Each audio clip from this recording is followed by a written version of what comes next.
I feel pleased to present you our first interview program in 2022. Therefore, let us together welcome this new year that begins, as well as our first guest to this program. So I present to you Miss Heera Nawaz. She is a single woman from Bangalore, India, where she has lived for over 25 years and has garnered several Best Teacher Awards, including Best Teacher Coordinator by the Times of India group from over 2,000 schools in Bangalore. Heera also puts her heart and soul into writing the most heartfelt poems, for which she has won prizes both nationally and internationally.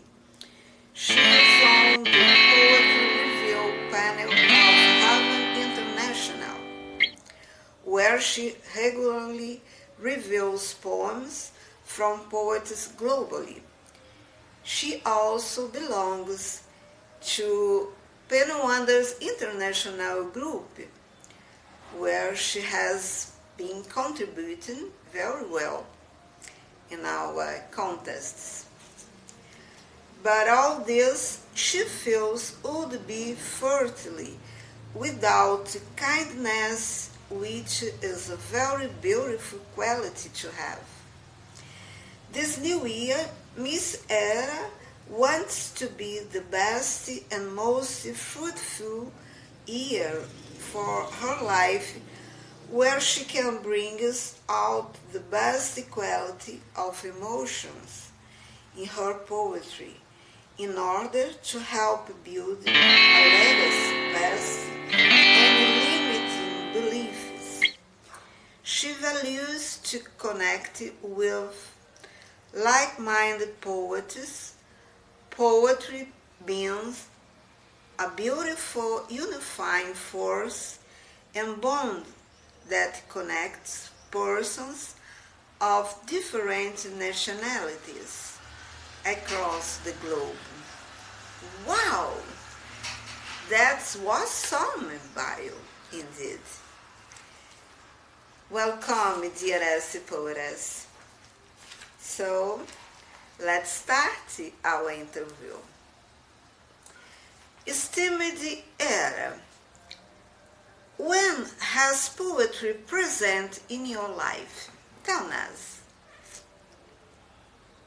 Hello everybody, my name is Ms. Heera Nawaz and I am going to answer questions fielded by Mrs. Gelda Castro of Pen Wonders International.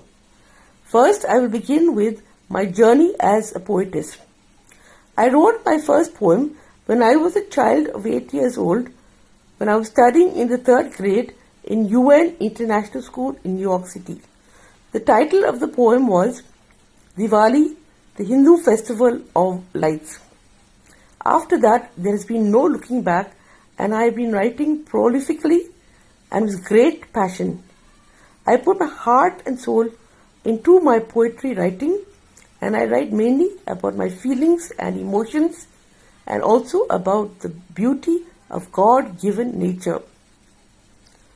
I'm at home now because of the pandemic, and I have become a member of various poetry groups in social media, and I do participate in their poetry writing competitions, of which I have won prizes, certificates and trophies. I recite my poems at various poetry platforms, and because I'm an English teacher, perhaps I'm able to recite my poems with greater intonation and expression. I have written various poems on different topics for poetry anthologies, both national and international. I also write poetry reviews for the Haven International for poems written by poets and poetesses globally. Because I've been very active in social media, I have garnered many fans and followers who encourage me due to their likes and comments. In the future, I would like to write very hard-hitting, controversial poems which somehow help in making the world a better place to live in and also to ameliorate world literature and poetry. In your opinion, is poesy the most beautiful way to expand universal literature? Yes, I agree completely that poetry is the most beautiful form of expression because it is so esoteric, it is flamboyant, it is buoyant, and it is magical compared to prose. Prose can sometimes be very banal and ordinary, whereas poetry is always magical. Even in the case of rhyming poems, there is a rhythm and beat to the poem which makes it better than prose. And in the case of non-rhyming poems, the very way the words are used in the poem to express feelings and emotions make it much more interesting than prose.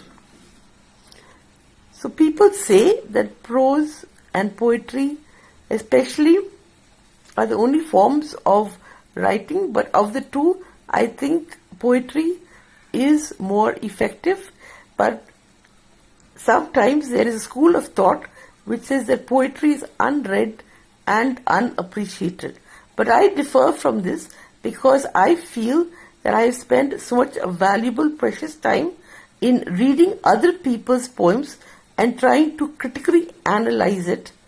And I have spent so much of time in ameliorating and perfecting my own art of poetry writing and hours in front of the mirror trying to improve my diction and my expression and intonation in order to make the recitation effective. So this is only found in poetry and not in prose. In fact, I eat poetry, I drink poetry, and I sleep poetry. Which poetic styles do you prefer to write your poetry? I like writing rhyming poems because rhyming poems have a certain rhythm and beat to it, and it's easier to convert a rhyming poem into a song. I generally like writing in verses where there are 4 lines in every verse and there is a rhyming pattern or scheme of A, B, C, B. The type or genre of poems I like writing are sonnets, which are 14-line poems, limericks, which are 5-line poems, and haikus, which are 3-line poems. But of course, when I am in a thoughtful or pensive or introspective mood, I do enjoy writing non-rhyming poems too, for they bring about very deep-seated emotions and feelings and sometimes even bring tears to the eyes. So these are the writing styles which I like. Thank you. Please cite an ancient and a contemporary poet who inspires you the most in the construction of your poems. The ancient poet who I try to emulate and who inspires me is Rabindranath Tagore, who won the Nobel Prize for Literature in the year 1913 for his novel Gitanjali.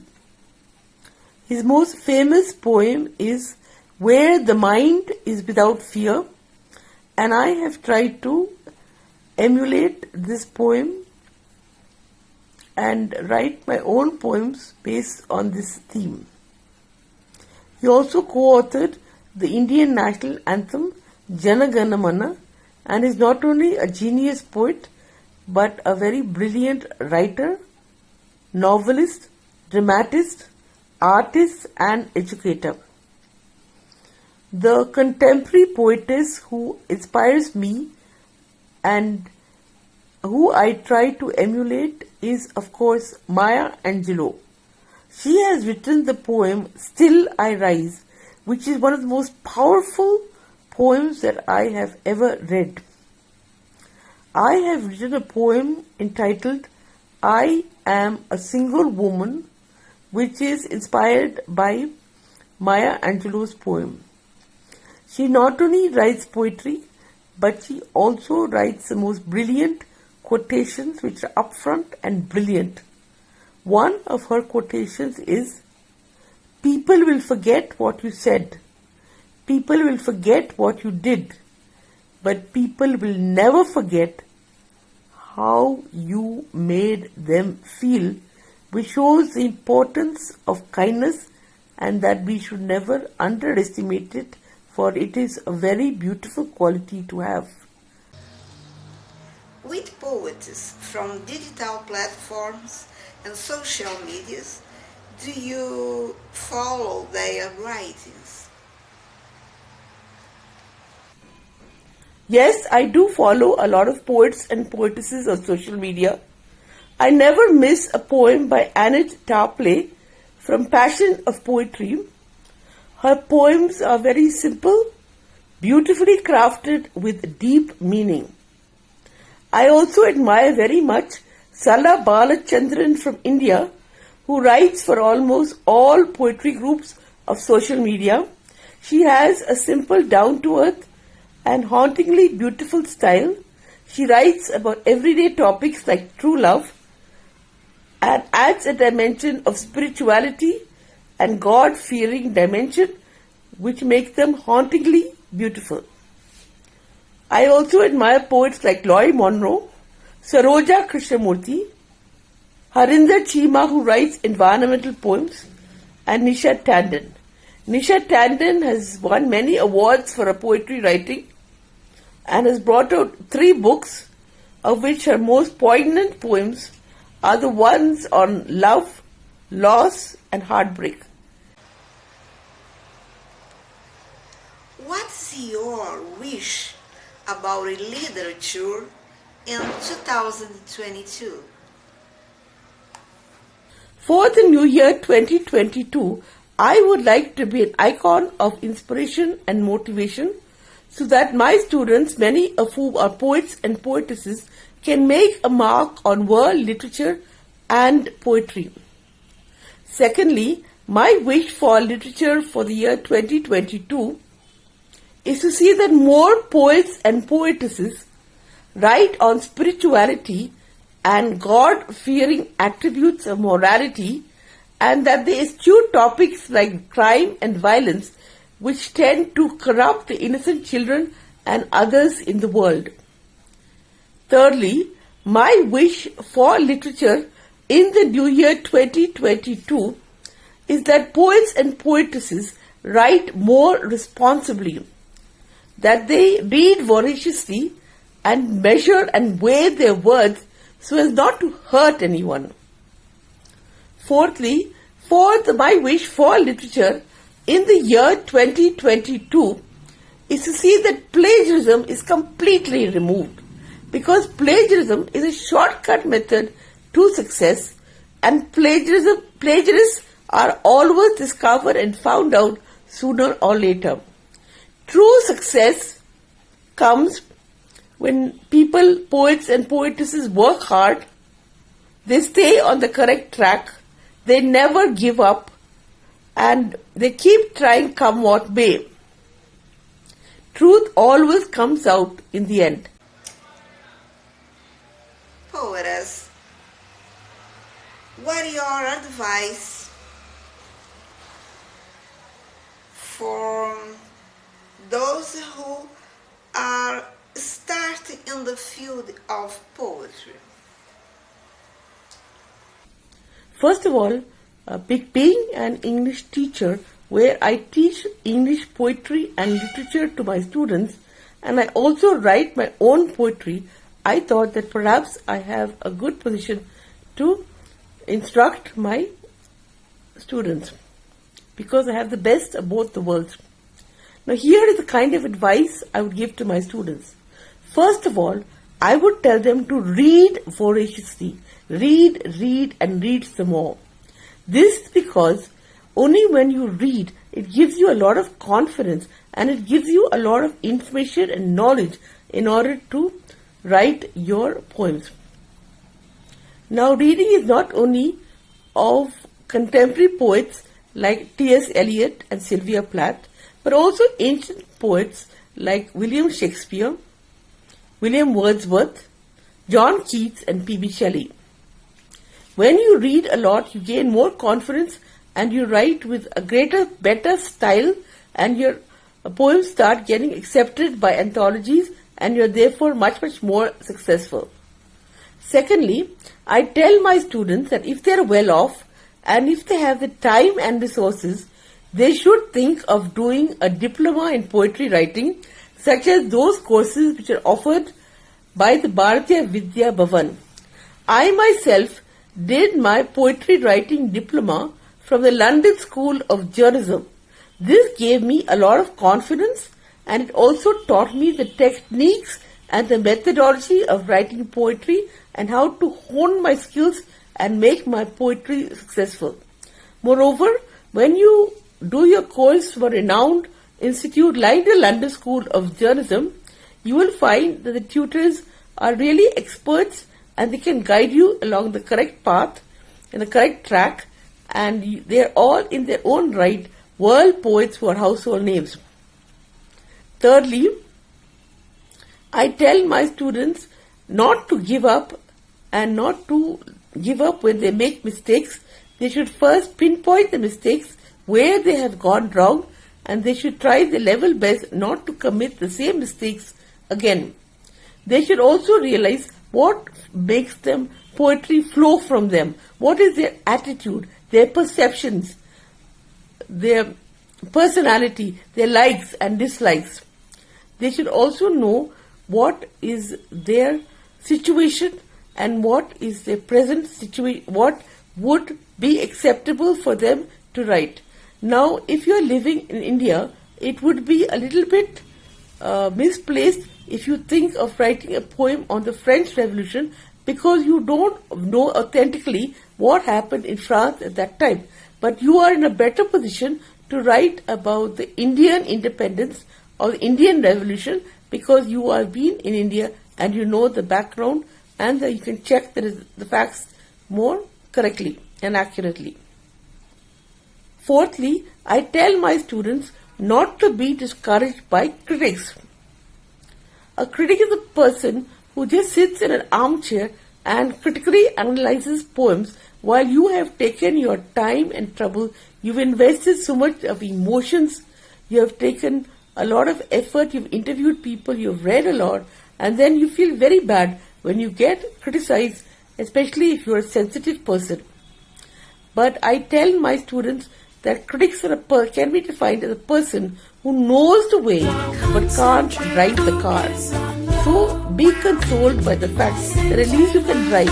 All you have to do is a little more practice, a little more reading to find out how to navigate yourself and be successful. Your poems should be such that your readers will want to read and reread them over again. And sometimes poets who are very successful, their poems go viral on social media and they are read by lots and lots of readers. So this is the kind of advice I give my students, and I tell them to follow it implicitly in order for them to become successful. And now, finalizing our moment interview, if you don't mind, could you recite a poem of yours for all of us now? Yes, sure I can. I'm going to recite a poem I wrote myself entitled The Earth Reborn. Now this poem is about several environmental fiascos, especially in the modern era when trees are being cut down, water and air is being polluted, and the animal species are getting extinct. What do you think is going to happen 20 years from now? To the pessimistic mind, things will become far worse in 20 years. But what if things get better? Yes, This poem is about hope, about how after 20 years a transformation can take place and there can be a positive outcome. Read my poem and judge for yourself. The Earth Reborn. In the year 2021, the pollution was unprecedented. There was not a verdant tree in sight. During the pandemic lockdown, people were stuck indoors, leading to many a family altercation and fight. Factories were letting go of the deleterious gases and thus polluting the once clean and bracing air, making the air much less pure, while the green trees were now minimally bereft and bare. Water has become insidiously polluted, and the wildlife, birds and fish were dismally dying. Women were harassed and overworked in chores, while children were piteously crying. When will the foolish men understand and discern that in environmental fiascos they can't eat money? But now it's too late.